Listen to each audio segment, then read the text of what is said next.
मदरसों में पढ़ने वाले छात्रों का मोह भंग होने लगा है। लगातार मदरसों में पढ़ने वाले छात्रों की गिनती कम होती जा रही है। ऐसा हम नहीं कह रहे, बल्कि यूपी सरकार की एक रिपोर्ट में इस बात का खुलासा हुआ है। रिपोर्ट के सामने आने के बाद से ऐसा मालूम हो रहा है कि जो छात्र मदरसों में पढ़कर अब तक मुल्ला और मौलवी बन रहे थे, वो अब आधुनिक शिक्षा की तरफ बढ़ रहे हैं ताकि उनका भी भविष्य उज्जवल हो सके।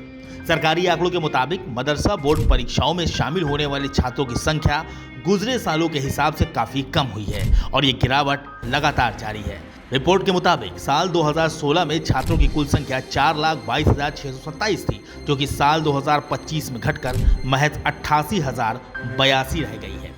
इस रिपोर्ट के सामने आने के बाद से ये कहना गलत नहीं होगा कि अब छात्र मदरसों में नहीं बल्कि स्कूलों में पढ़ना चाहते हैं, या फिर ये कह सकते हैं कि छात्र मदरसों में आधुनिक बदलाव चाहते हैं ताकि वो भी समाज के साथ कदम से कदम मिलाकर चल सके।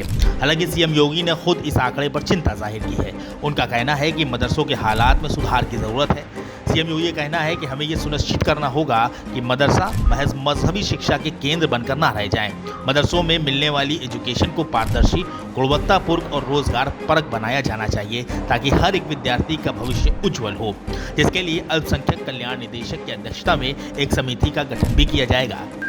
आपको बता दें कि सुप्रीम कोर्ट ने कामिल यानी ग्रेजुएशन और फाजिल यानी पोस्ट ग्रेजुएट की डिग्रियों को असंवैधानिक घोषित कर दिया था। ऐसा माना जा रहा है कि सुप्रीम कोर्ट के फैसले के बाद से ही मदरसे में पढ़ने वाले छात्रों की गिनती में भारी गिरावट आई है।